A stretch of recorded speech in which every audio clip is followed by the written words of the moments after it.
అదే RTV app వార్తల్ని క్షణాల్లో చదివే అవకాశం ఉంటుంది. ఒక న్యూస్ పేపర్, ఒక టెలివిజన్ ఛానల్ మీ చేతుల్లో ఎప్పుడూ ఉంటాయి. న్యూస్ చూస్తున్నారు. పాకిస్తాన్ కు నిద్రలేని రాత్రులు అంటే ఏంటి చూపిస్తోంది బలూచ్ లిబరేషన్ ఆర్మీ. క్రమంగా పైచేయి సాధిస్తోంది బలూచ్. మరోసారి పాకిస్తాన్ ఆర్మీపై బలూచ్ ఆర్మీ దాడికి దిగింది. బలూచ్ ఆర్మీ దాడిలో 14 మంది పాకిస్తాన్ సైనికులు మృతి చెందిన విజువల్స్ మీరు చూస్తున్నారు ఆర్టీవీ స్క్రీన్ మీద. పలువురు సైనికులకు తీవ్ర గాయాలయ్యాయి. BLE బలూచ్ లిబరేషన్ ఆర్మీ దాడిని కప్పిపుచ్చే ప్రయత్నం చేస్తోంది పాకిస్తాన్. దాడికి సంబంధించిన వీడియో రిలీజ్ చేసింది బలూచ్. ఇప్పటికే స్వతంత్ర దేశంగా తనకి తాను ప్రకటించుకోవడం జరిగింది బలూచిస్తాన్. పలు ప్రాంతాలను ఇప్పటికే ఆధీనంలోకి తీసుకుంది బలూచ్ లిబరేషన్ ఆర్మీ. ఒకసారి మీరు చూడొచ్చు, a new order has been inevitable in the region అంటూ కూడా BLE చెప్పుకొచ్చింది. We tell India and other states of the region that the time has passed to believe in Pakistan's promises. Now is the time for subcontinent and the world to take decisive action against this terrorist state. Pakistan has not only been a breeding ground for global terrorists, but also a center for the state-sponsored development of deadly terrorist group like Lashkar-e-Taiba, Jaish-e-Mohammed and ISIS. And the ISI is the network behind this terrorism. And under its auspices, Pakistan has become a nuclear state of violent ideology, which is being a volcano for its own people, for the entire world. అంటూ కూడా చెప్పుకొచ్చింది. మీరు చూడొచ్చు, ఇక్కడ ఇండియాకి సంబంధించి మాట్లాడుతోంది. We tell India and other states of the region అంటూ ఎన్ని అంశాలను ప్రస్తావించడం జరిగింది. మరి ముఖ్యంగా పాకిస్తాన్ ఉగ్రవాదులకు అడ్డగా మారిపోయింది. అక్కడే ఉగ్రవాదులకి పురుడు పోసుకోవడం జరుగుతోంది. దాంతోపాటు లష్కర్-e-తైబా, జైష్-e-మహమ్మద్, హిజ్బుల్ ముజాహిద్దీన్, ISI, ISIS ఇలాంటి ఉగ్ర సంస్థలకు సంబంధించి పేర్కొన్నంటే అర్థం చేసుకోవచ్చు. ఈ నేపథ్యంలోనే కొద్ది రోజుల క్రితం ఇటు బలూచ్ లిబరేషన్ ఆర్మీ 14 మంది పాకిస్తాన్ సైనికుల్ని లేపేసింది. ఆ విజువల్ అంటే ఇక్కడ పాకిస్తాన్ ఆర్మీ ఏమంటోంది, పాకిస్తాన్ ప్రభుత్వం ఏముంటుంది, అదేం లేదే, అదేం లేదే, అదంతా కట్టుకథలు అంటూ చెప్పుకొచ్చింది. ఈ పాకిస్తాన్కి కట్టుకథలు అనేవి బాగా ఊతపదంలా మారిపోయింది. వీళ్ళకి సాక్ష్యాధారాలతో చూపించిన, విజువల్స్తో చూపించిన అదేం లేదే, అదేం కాదే, ఇది వాళ్ళ నోటంటే వచ్చే మాట. ప్రస్తుతం బలూచ్ లిబరేషన్ ఆర్మీ ఏ స్థాయిలో పాకిస్తాన్ మీద విరుచుకుపడుతుందో మనం చూసాం. మరి ముఖ్యంగా బలూచ్ లిబరేషన్ ఆర్మీ ఎప్పుడైతే ట్రైన్ని హైజాక్ చేస్తుందో 140 మందికి సంబంధించి మాట్లాడుకునే సందర్భం, అది కాస్త 200గా మాట్లాడుకునే సందర్భం. అయితే ఇప్పుడు బలూచ్ లిబరేషన్ ఆర్మీ తన సత్తా ఏంటో చూపించే ప్రయత్నం చేస్తోంది, పట్టు బిగిస్తోంది. 2 రోజుల వ్యవధిలోని తన పకడ్బందీ ప్రణాళికతో ముందుకు వెళ్తోంది. ఇటు మీరు చూస్తుంటే కనుక క్వెట్టా నుంచి టువర్డ్స్ కరాచీ వైపు వచ్చే హైవే ఉంటుంది కదా, అట్టుగా ఈవిడ వాహనాలు వస్తే లేపేస్తోంది. కరాచీని టార్గెట్ చేస్తుంది, ఎందుకంటే గ్వాదర్ వాళ్ళ దగ్గరే ఉంది, గ్వాదర్కి సంబంధించి. దాంతోపాటు సిపెక్ అదిగో మీరు చూడొచ్చు, దాడికి సంబంధించిన విషయాలు మీరు చూడడం జరుగుతోంది. ఈ కథనం మిమ్మల్ని కాస్త కలవరపరచవచ్చు. అయితే మిమ్మల్ని కలవరపాటు గురి చేయడం RTV ఉద్దేశం కాదు, కానీ ఇటువంటి కథనాలు చూసినప్పుడు కాస్త కలవరపాటు గురయ్యే అవకాశం ఉంటుంది. కాబట్టి దీనికి సంబంధించి తగిన జాగ్రత్తలు తీసుకోవాలని RTV సూచించడం జరుగుతోంది. మా ప్రతినిధి రామ్దాస్ అప్డేట్స్ అందించేందుకు సిద్ధంగా ఉన్నారు. రామ్దాస్ దగ్గరికి వెళ్ళే ప్రయత్నం చేస్తున్నాను. రామ్దాస్, ప్రస్తుతం బలూచ్ లిబరేషన్ ఆర్మీ ఎలా ముందుకు వెళ్తోంది, మరి ముఖ్యంగా ఇప్పుడు ఎటువంటి వ్యూహంతో వెళ్తోంది? ప్రస్తుతానికైతే పాకిస్తాన్ ఆర్మీకి ఇది కంటి మీద కునుకు లేకుండా జరుగుతున్నటువంటి చర్య BLAతో. సో రకంగా పాక్ సైన్యం వారికి సపోర్ట్ చేసే వారిపై దాడి చేస్తుంటే తాజాగా క్వెట్టా మస్టుంగ్ లో అయితే ఒక అటాక్ అయితే జరిగింది. భారత్ తో జరిగిన ఘర్షణలో పాకిస్తాన్ అసలు సైనిక శక్తి ఏంటో ప్రపంచానికి అయితే తెలిసిపోయింది, కానీ బయటకు చెప్పుకునేంత శక్తి లేదు అక్కడ, అంతా డాంబికాలని స్పష్టమవుతుంది. ప్రత్యేక దేశం కోసం పోరాటం చేస్తున్న బలూచ్ లిబరేషన్ ఆర్మీ పట్టు సాధించే ప్రయత్నాలు అయితే ప్రస్తుతం అక్కడ కనబడుతుంది. అయితే అంది వచ్చిన అవకాశాలన్నీ కూడా వినియోగించుకోవాలని చూస్తుంది. ఇప్పటికే చాలా ప్రాంతాల్లో సంస్థ దాడులు చేస్తుంది. పాకిస్తాన్ సైనికులు పరుగులు పెట్టించేస్తున్న పరిస్థితి కాబట్టి, సో భారీ విధ్వంసం ఎదురైనప్పటికీ ఆ దేశ ప్రజలను మభ్యపెట్టడానికి భారత్ పై విజయం సాధించామంటే ఇటు పాకిస్తాన్ సంబరాలు చేసుకుంటుంది. నిజంగా చాలా హాస్యాస్పదంగా అనిపిస్తుంది. పాకిస్తాన్ సంబరాలు, పాకిస్తాన్ వీధుల్లో మిఠాయి పంచుకోవడాలు, పాకిస్తాన్ పార్లమెంట్ లో అబద్ధాలు, పాకిస్తాన్ సోషల్ మీడియాలో ఇండియాపై ఏదో గెలిచినట్టు, ఏదో సాధించినట్టు ఈ డాంబికాలన్నీ చూస్తుంటే నిజంగా విచిత్రంగా ఉంది. అంతెందుకు లండన్ లో కూడా సంబరాలు చేసుకుంటున్నారు పాకిస్తాన్ లో. సరే, ఇక్కడ ఇదంతా ఎందుకు చెప్తున్నానంటే ప్రస్తుతం ఈ సంబరాల వేదికనే గొడవకు దారితీసింది క్వెట్టాలో. అక్కడ జనరల్ గా క్వెట్టాలో బలంగా ఉంటుంది బలూచ్ లిబరేషన్ ఆర్మీ, అది పూర్తిగా బలూచిస్తాన్ ప్రాంతం. అక్కడ బిఎల్ఏకు పాక్ సైనికాన్ని మధ్య ఘర్షణ జరిగింది. పాకిస్తాన్ సైన్యం రక్షణలో ఒక ఈవెంట్ చేశారు. మనం ఏదో ఇండియా మీద గెలిచాం, బాగా సాధించామంటూ గొప్పలు పోతూ అక్కడ స్థానికంగా ఎమ్మెల్యే అలీ మదద్ జట్టకు ఒక ఈ ఈవెంట్ చేశాడు. భారత్ పై గెలిచినందుకు సంబరాలంట అవి. సో ఆ రకంగా మునీర్ మెంగల్ రోడ్ లో ఆయన ఈవెంట్ చేసినప్పుడు ఒక గ్రెనేడ్ దాడి జరిగింది. ఇదంతా బిఎల్ఏ వాళ్ళకి నచ్చట్లేదు. అసలు వీళ్ళు పీకిందేంటి, వీళ్ళు చేసిందేంటి, భారత్ పై వీళ్ళు గెలవడం ఏంటంటూ బలూచిస్తాన్ అప్పటికే మండిపడుతుంది. పూర్తిగా భారత్ కు మద్దతు తెలుపుతుంది. ఇది అందరూ తెలిసిందే. సో భారత్ సహాయం కూడా కోరుతుంది. సో ఆ రకంగా గ్రెనేడ్ దాడి అయితే జరిగింది. ఈ దాడిలో ఒక సైనికుడు అయితే మరణించారు, 12 మంది గాయపడ్డారు. అండ్ మొన్న ఒక వారం క్రితం జరిగినటువంటి అటాక్ లో బలూచ్ ఆర్మీ పాకిస్తాన్ పై చేసిన అటాక్ లో 14 మంది చనిపోయారు పాకిస్తాన్ ఆర్మీకి సంబంధించిన వాళ్ళు. అది క్లెయిమ్ చేసుకుంది ఆల్రెడీ, ఇప్పుడు మళ్ళీ దాన్ని క్లెయిమ్ చేస్తున్న పరిస్థితి. ఇక ఇప్పుడు జరిగిన దాడి కేవలం అది భద్రతా లోపమే కాదు, పాకిస్తాన్ లో ఆర్మీ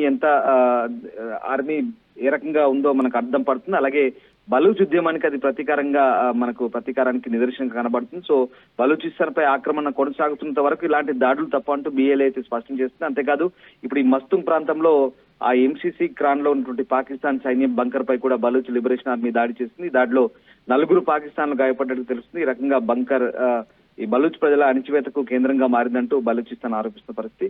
సో ఆ రకంగా బిఎల్ఏ దాడిని ప్రతీకార చర్యగానే అక్కడ ప్రజలు అభివర్ణిస్తున్నారు. బలూచ్ ప్రజల గౌరవం భద్రతతో చెలగాటమాడితే ఇక్కడ నుంచి సహించబోమంటున్నారు. పాకిస్తాన్ కి హెచ్చరికలు జారీ చేస్తున్నారు, ముచ్చెమటలు పట్టిస్తున్నారు, అసలు పరుగులు పెట్టిస్తున్నారు బలూచ్ లిబరేషన్ ఆర్మీ. మనకు తెలిసిందే, ఇందాక మీరు చెప్పారు జాఫర్ ట్రైన్ ఇన్సిడెంట్ నుంచి ఇక వరుసగా క్వెట్టాలోను అలాగే ఆ పర్వత ప్రాంతాల్లో అక్కడ పాకిస్తాన్ ఆర్మీని ఏ రకంగా ఉచ్చపోయిస్తున్నారో, పాకిస్తాన్ ఆర్మీని ఏ రకంగా పరుగులు ఎత్తిస్తారో మనకు తెలుసు. ఆ రకంగా చాలా ఆత్మాహుతి దాడులు కూడా జరుగుతున్నాయి, వాళ్ళపై అటాక్ జరుగుతున్నాయి.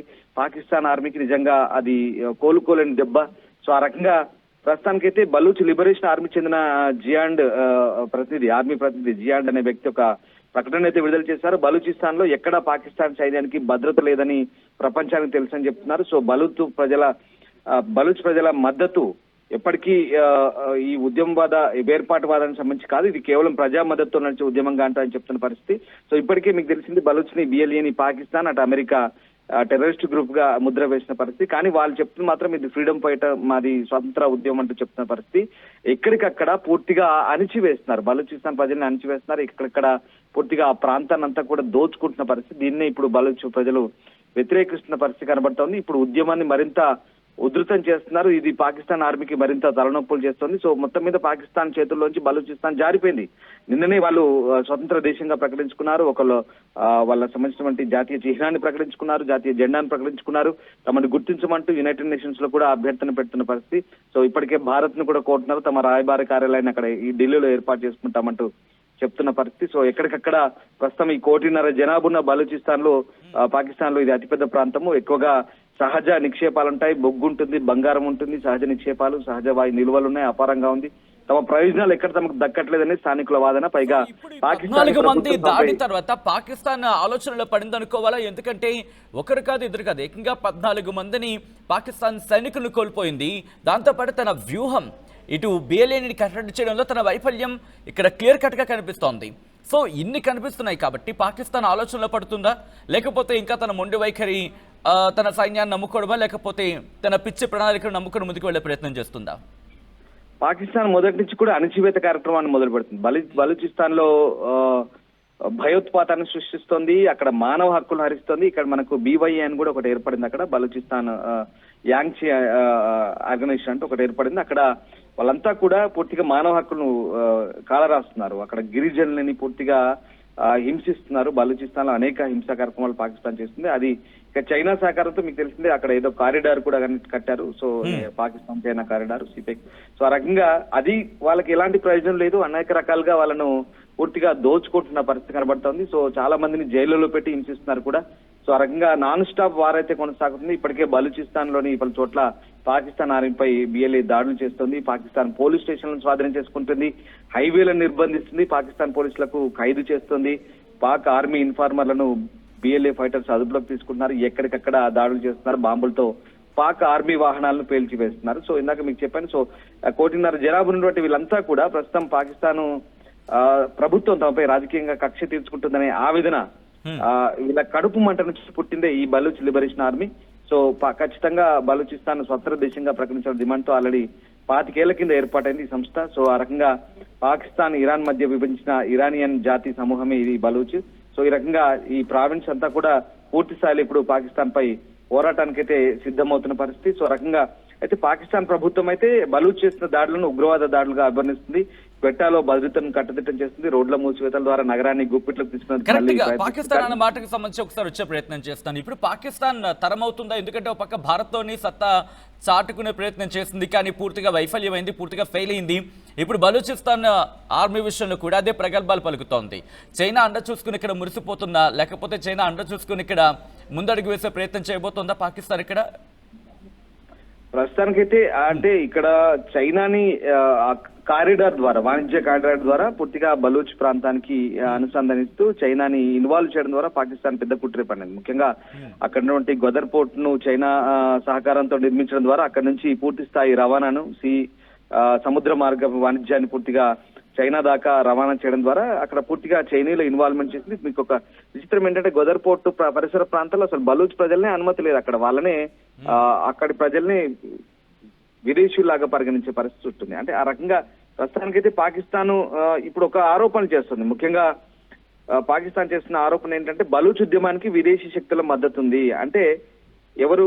ఇండియా బలూచ్ ఉద్యమాన్ని సహకరిస్తుంది. విదేశీ శక్తులు, ఇండియా లాంటి దేశాలు ఇక్కడ మా మీద కుసుకొల్పుతున్నారని పాకిస్తాన్ ఆరోపణ. మనం జాఫర్ ట్రైన్ ఇన్సిడెంట్ నుంచి కూడా అదే బదనం చేస్తున్నారు. మరి అసలు ఆ జాఫర్ ట్రైన్ ఇన్సిడెంట్ జరిగింది కూడా పూర్తిగా భారత్ చేయించిందంటూ వాళ్ళ పార్లమెంట్ లో చేస్తున్న ఆరోపణలు చాలా చిల్లర ఆరోపణలు అవన్నీ కూడా, అసలు మనకు సంబంధం లేని ఆరోపణలు అవన్నీ కూడా. సో ఆ రకంగా వాస్తవికత ఏంటంటే అక్కడ ఈ ఉద్యమం అనేది అక్కడ స్థానికంగా ఉన్నటువంటి బాధలు అణచివేత్తతో ఉద్యమం స్టార్ట్ అయింది. అది కొన్ని సంవత్సరాల నుంచి జరుగుతున్న పరిస్థితి, ఇప్పుడు కాదు. అది 1947లో అప్పుడే రాజరిక పాలన ఉన్నప్పుడు ఆ ప్రాంతాన్ని అంతా కూడా పూర్తిగా ఇండిపెండెంట్ గా చేసుకున్నప్పుడు అక్కడ జిన్నాకు నచ్చలేదు. మహమ్మద్ అలీ జిన్నాకు నచ్చక పూర్తిగా ఆ ప్రాంతాన్ని అంతా కూడా మళ్ళీ స్వాధీనపరుచుకున్నాడు బలూచిస్తాన్ని. కానీ అప్పటి నుంచే అక్కడ అసంతృప్తి జ్వాలలు రగులుతున్నాయి. ఆ రకంగా అక్కడి మానవ హక్కుల నేతల్ని కూడా హత్యలు చేస్తున్నారు. అప్పటి నుంచే మొదలైంది ఇదంతా. ముషరఫ్ హయాం నుంచి కూడా పూర్తిగా హత్యలు జరిగి ముషరఫ్ హయాంలో అక్కడ స్థానిక నేతను హత్య చేయడం ద్వారా మళ్ళీ ప్రారంభమైంది. 2000 సంవత్సరంలో BLA మళ్ళీ పురుడు పోసుకుంది. సో ఆ రకంగా ఆఫ్ఘనిస్తాన్ నుంచి స్టార్ట్ అయినటువంటి ఆ BLA ఉద్యమం ఇప్పుడు పూర్తిగా వందల సంఖ్యలో వాళ్ళు గ్రూపులుగా తయారై ఇప్పుడు పాకిస్తాన్ పై విరుచుపడుతున్న పరిస్థితి. ఏదేమైనా పాకిస్తాన్ కి ముచ్చెమటలు పట్టిస్తోంది. పాకిస్తాన్ ని పూర్తిగా ఎటు కదలకుండా చేస్తున్న పరిస్థితి కనబడుతోంది. సో మొత్తం మీద బలూచిస్తాన్ లో బలూచ్ లిబరేషన్ ఆర్మీ ఏదైతే ఉందో ఖచ్చితంగా జెండా ఎగరవేసే అవకాశాలు కనిపిస్తున్నాయి. మనం అనుకున్నట్టు జరిగితే ఇప్పటికైతే వాళ్ళు స్వతంత్ర దేశంగా ప్రకటించుకున్నారు. కానీ అన్ని అధికారికంగా గుర్తిస్తే ఇక ఆసియా ఖండంలో ఒక కొత్త దేశం ఆవిర్భవించబోతుంది, అదే బలూచిస్తాన్. రైట్ రామ్దాస్, మొత్తంగా అయితే మాత్రం బలూచ్ లిబరేషన్ ఆర్మీ తన సత్తా ఏంటి అనేది విజువల్స్ తో చూపించే ప్రయత్నం చేస్తోంది. ఇప్పటికే పాకిస్తాన్ కు కంటి మీద కునుకు లేకుండా చేస్తోంది బలూచ్ లిబరేషన్ ఆర్మీ. క్రమంగా పైచేయి సాధించేందుకు తన ప్రయత్నాన్ని ముమ్మరం చేసింది. మరోసారి పాకిస్తాన్ ఆర్మీపై బలూచ్ లిబరేషన్ ఆర్మీ దాడికి పాల్పడింది. బలూచ్ ఆర్మీ దాడిలో 14 మంది పాక్ సైనికులు మృతి చెందారు. పలువురు సైనికులకి తీవ్ర గాయాలయ్యాయి. BLA దాడిని కప్పిపుచ్చే ప్రయత్నం చేస్తోంది పాకిస్తాన్.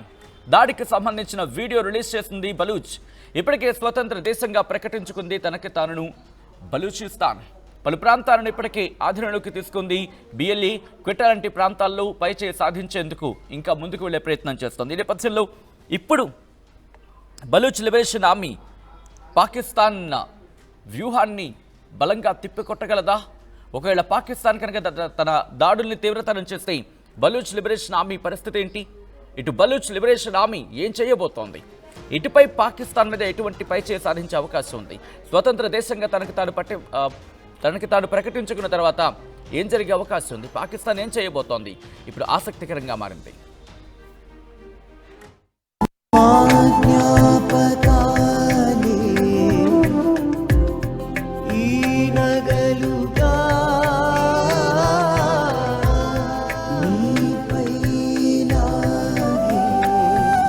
అమ్మాయి గౌరవాన్ని అమ్మలా కాపాడుతుంది Gokulam signature jewels. India Pakistan ఉద్రిక్తతలపై లేటెస్ట్ అప్డేట్స్ కోసం డౌన్లోడ్ చేసుకోండి RTV లైవ్ యాప్.